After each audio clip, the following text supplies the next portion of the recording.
George Parr, you are an investment banker. I am, yes. Yes.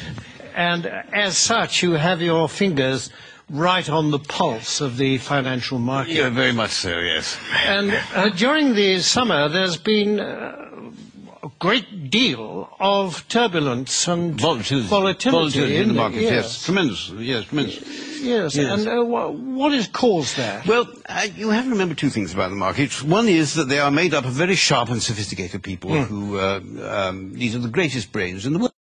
And the second thing you have to remember is that the financial markets, to use the common phrase, are driven by sentiment. What does that mean? What does that mean? Well, things, let's say, are just going along as normal in the market, and then, suddenly, out of the blue, one of these very sharp and sophisticated people says, "My God, something awful's going to happen! We've lost everything! Oh, my God, what are we going to do? What are we going to do?" Shall I jump out of the window? Shall I jump out of the window? Exactly. Let's all jump out of the window. Oh, sell! We've lost it. Sell! Yes. Precisely. Yes. And then a few days later, this same sophisticated person says, "You know, I think things are going rather well." And everybody says, "Yes, I agree with you. I think we're rich. We're rich. Yes. Rich. Yes. Bye. Yes. Yes. And that's what we call market sentiment. Yes. Surely we are exaggerating just a bit. Well, I don't know. I mean, in August, in the middle of August this year, when the market absolutely plunged in London, a well-known city firm, State Street Global Markets, issued a statement in which it said, and I quote, "Market participants don't know whether to buy on the rumour and sell on the news, do the opposite, do both, or do neither, depending on which way the wind is blowing," unquote. Yes, and this is the kind of rigorous analysis that companies will pay huge salaries for. Yes, exactly. And a few days later, when the market had gone up a little bit, the senior equities advisor on ABM Ambrose Morgan said, and I quote, "We're back to happy days again." Well, no price is too high for that kind of mature wisdom, is it?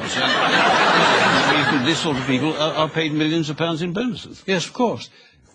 During this summer, there have been actual causes behind the volatility in the markets, haven't there? I mean, specifically and especially in America, granting vast numbers of mortgages to people who can't afford them on properties which are diminishing in value. It's the so-called subprime situation, yes. The subprime market. Yes. How does that work, in fact? Well, imagine, if you can, say, an unemployed black man sitting on a crumbling porch somewhere in Alabama in his string vest, and a chap comes along and said, "Would you like to buy this house before it falls down? And why don't you let me lend you the money?" And is this chap who says this, is he a banker? Oh, no. He's a mortgage salesman. His income depends entirely on the number of mortgages that he can arrange. So his judgment to arrange mortgages is completely objective? Completely objective, yes, absolutely. Yes. And what happens next? Well, then this debt, this mortgage, is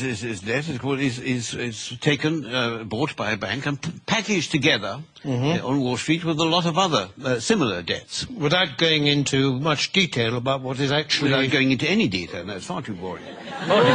And so this is put into a package of debt, and then it's moved on to Wall Street, and this is extraordinary what happens then, that somehow this package of dodgy debts stops being a package of dodgy debts and starts being what we call a structured investment vehicle.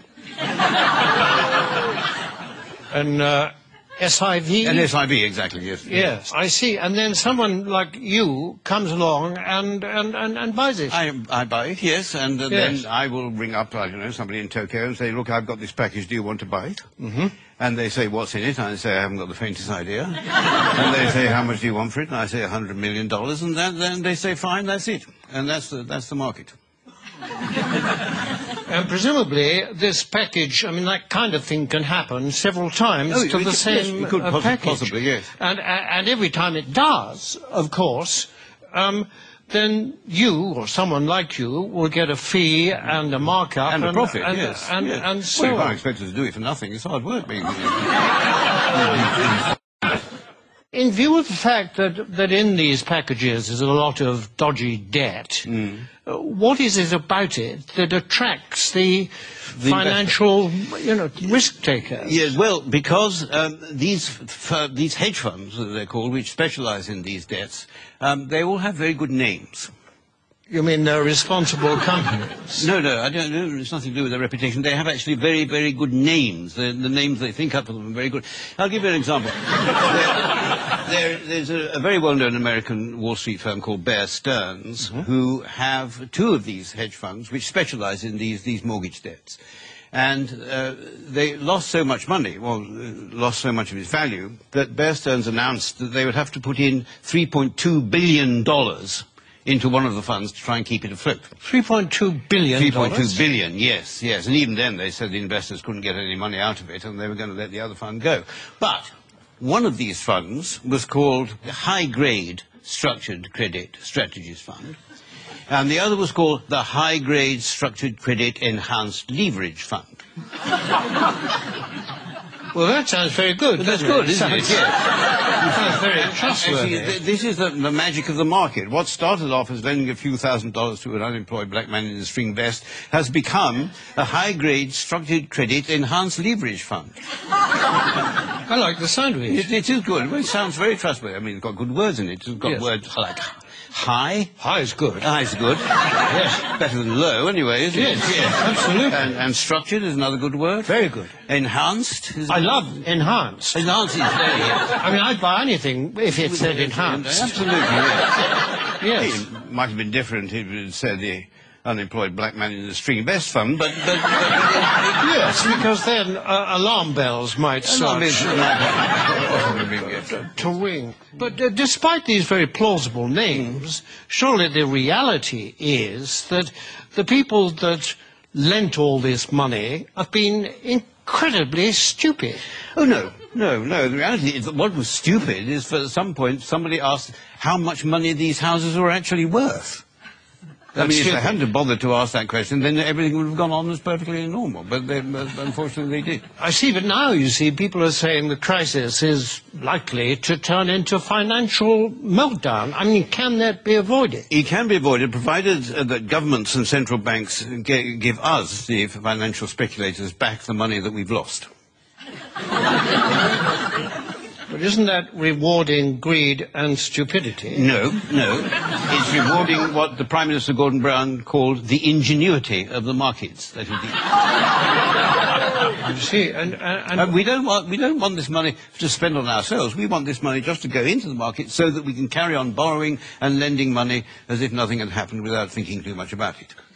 Yes, but if the worst came to the worst and you didn't get this money, what then?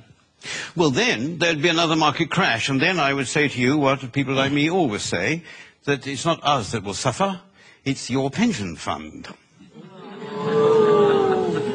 Thank you very much, George Parr. A pleasure.